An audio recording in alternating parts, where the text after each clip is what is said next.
Hi, it's Sandra here from Creating Spain. I've not done any videos for a few days because I've been away to the UK, but I'm now back. Okay, so I wanted to show you some white pens today. That is, pens that write in white, not just that the barrels are white. There are quite a few different varieties of white pens around, in the UK at least. Try asking for them in Spain, and unless you're on an online store, you probably get blank looks. I certainly did when I tried to find them. Anyway, the first one that I have here is one I've had for a while. It is a Sakura glaze pen, but this does not write in a true white. It's just transparent basically. So if you want a white on a dark background, forget it. That's not going to do the job. Okay, these two. This one is a fine white pen and it is for porous surfaces. This one, which I have marked, is for non-porous surfaces. So this one here, I'm just going to get a piece of tissue because one of the problems with these is it has quite a stiff lid. And you can see the mess. Okay, this gets messy. Now, these are, to my way of thinking, they're okay if you buy them for a specific purpose. You want to use them a lot in a short period of time and then discard, because to me, they just get way too messy and temperamental for using in the long term. With this one has not been quite as bad. Surprisingly enough, it was cheap and cheerful, got from the local Chinese shop, I believe. But again, they do tend to be a little temperamental and they don't always decide to write smoothly. As it happens, this one's playing ball today. But as far as writing goes, it sinks in a little bit and it's not really a nice, clean white. It's not a bright, opaque white. It'll suffice for some things, but not wonderful. Now, these two I bought recently on my trip to the UK. I went into Ryman's and had a look to see what white pens they had. Well, actually, tell a lie. I went in looking for something entirely different, ended up browsing at the white pens, get it correct. And I got these two. This one is a Pentel hybrid pen. Now, exactly what that is supposed to mean, I'm not quite sure. I haven't looked it up on the internet to find out. It has a 1mm tip and it writes nicely and smoothly.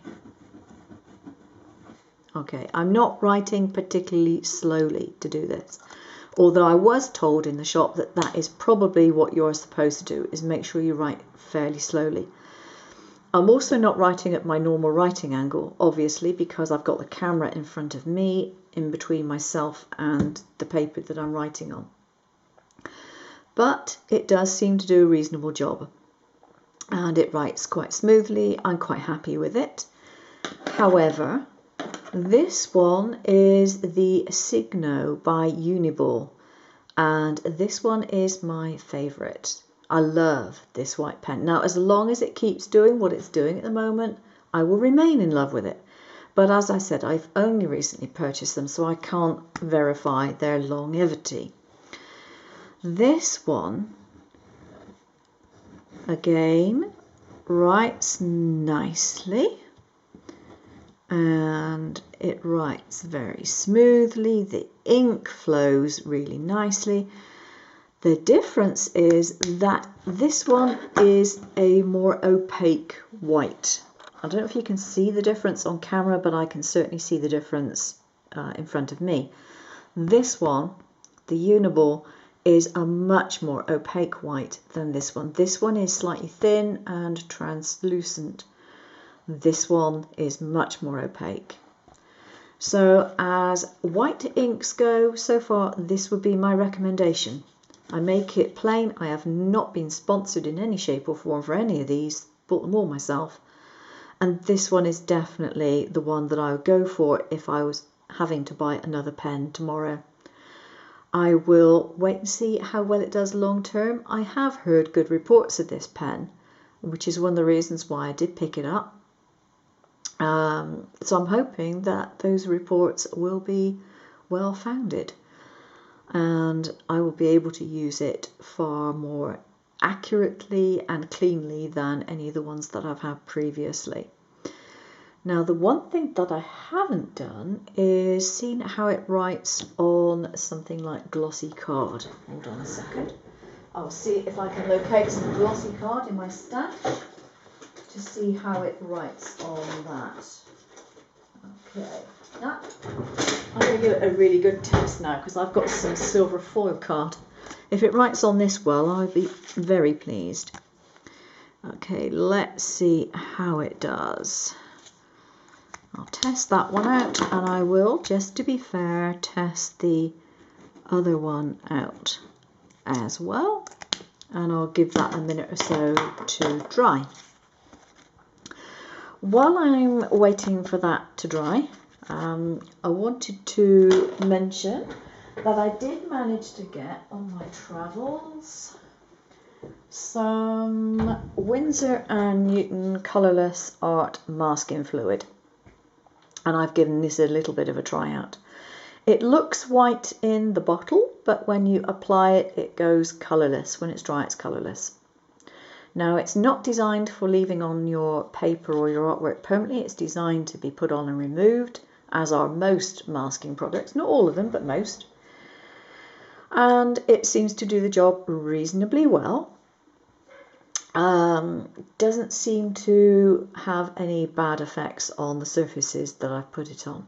Now, one thing that I will say is that if you put it on a surface that you've already applied colour to, you need to be careful that it's not going to remove the colour. Some colours will remove under masking fluid, so it will make it slightly paler, and others won't. For example, I did these little swatches, and I did allow them to dry, and they were relatively even colour swatches, but you can see that the red one here, or the pinky one here, which is just normal watercolour paint, it has actually removed some of the colour. And again, on the yellow one, some of the colour has been removed. So test it first if you're going to use it, but at least this stuff won't stain your card or your paper in the same way that the other coloured ones can. Okay, but do test out because soft sized papers can be damaged by adding masking fluid. Right, let's see whether this has actually dried. This one was the Signo, and yes, that's actually dried on there. And this one, which was the hybrid, hasn't dried, so possibly not suitable for shiny, glossy cards. I mean, this I think would scratch off. Yeah, it will scratch off, but it does at least actually dry on the surface. Okay, that's it, just a quick one, and hope you're having a great time. Hope you're having a great time crafting, more to the point. Thanks for watching. Take care. Bye-bye.